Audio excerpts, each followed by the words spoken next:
Well, some people think that, oh, this will be over in the next few weeks. Well, previous pandemics have really lasted for 12, 18, even 24 months. And basically what happens is they come in waves. This, again, is just a graph of the 1918 flu. And you had waves which lasted 2 to 3 months over the course of 12 to 18 to 24 months. So we had the first wave of this particular 2009 H1N1 flu in the spring. And we're just now getting started with the second wave this fall. And we might well expect another wave or two over the next year or so. So these are strategies that are not just for the next few weeks. They really are for the next, year, year and a half, 2 years for this particular type of flu, but they also help you to be prepared for additional viruses that could come up in the future, or other types of flu viruses.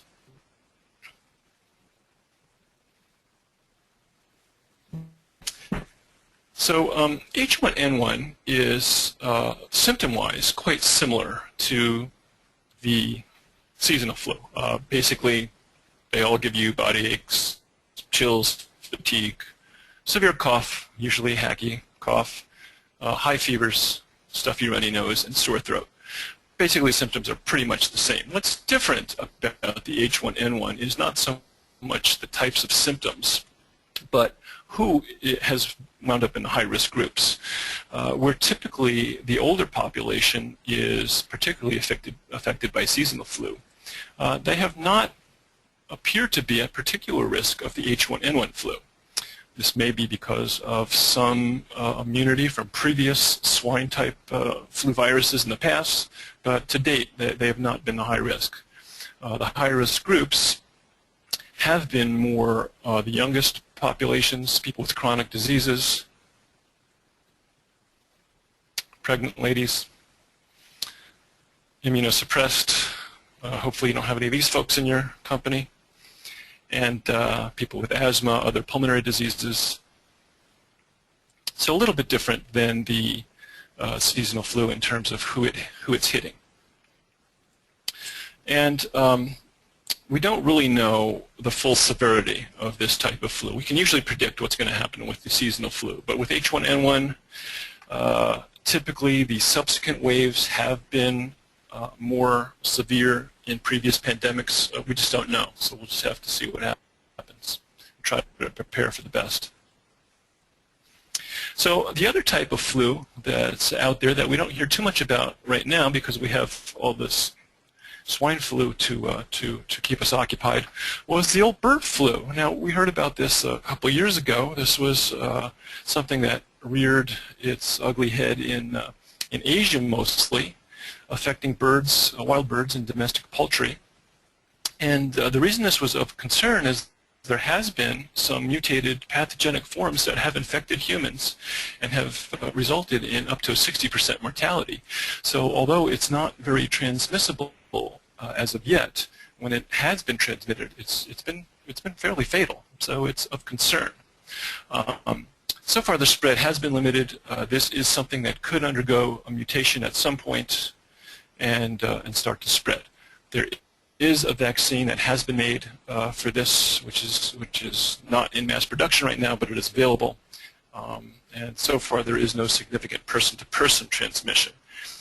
With a mutation, there is some thought that this could start happening, and then we would want to be prepared for that. The treatment for bird flu or avian flu is the same as for the current flus, and the two mainstays of treatment right now are Relenza and Tamiflu, and we'll talk a little bit more about those as we get on. So those are the different types of flus, and now we'd like to talk a little bit about what the appropriate response strategies would be and what our goals for our response as a business are for developing our pandemic plan. Well, we want to reduce transmission among our staff, obviously, and particularly try to protect those who are at increased risk, some of the folks that we showed in the previous screens. We obviously want to maintain our business operations, and we want to minimize the effects on our customers and supply partners. And in terms of having an appropriate response, we want to have some flexibility for different levels of severity. And how do we judge what the different levels of severity are? Well, we want part of our plan to include how we're going to monitor the extent of disease in the community. And we want to look at the absenteeism in our organization. We should know the levels of absenteeism that we typically would expect in a flu season from previous years, and have a way to, week by week, monitor if there's all of a sudden very increased absenteeism in our organization, and if we're getting to a certain level, we want to have a strategy in place to sort of kick in the next level of response based on that severity. Again, we want to think about the impact on the higher risk people in our organization. And as I said, at what point in either absenteeism or in monitoring disease activity in the community do we want to have particular strategies kick in? So we want to build some flexibility in our plan. So with that, let's talk about how we actually want to go through and develop our pandemic plan. One of the first things we really need to do is identify who your workplace coordinator is going to be. I think this lady should do it. She looks like she's competent and ready to handle the task. This is a person who's going to be responsible for dealing with all the H1N1 flu issues and the impact on your company, and will be responsible for maintaining contact with the health department and your medical providers. We'll know, which areas on the CDC website, for instance, should she monitor for judging what the level of activity is in your area. What medical providers is she going to rely on to provide advice to your company? So this is usually somebody in human resources or health and safety. So first we want to identify that person and give them this job. Then we want to look at our existing sick leave and other leave policies, and if there are any policies for telework for people to be able to work from home. And we want to see if these policies are now consistent with what the current public health recommendations are. And we'll talk about some of those. For instance, we know that with this flu, that we can expect people to be home for 3 to 5 days. Farkas here gets a phone call from his office, and they want to know if you can stay home a few more days. Well, normally this isn't how we treat our people who are at home. We want to get them back to work. But we know with flu that people are going to be home 3 to 5 days, and we really don't want them to come back and spread to the rest of our organization. So part of our policies are also going to include things that maybe we don't have in there now. We want to send employees home if they're exhibiting signs of the flu.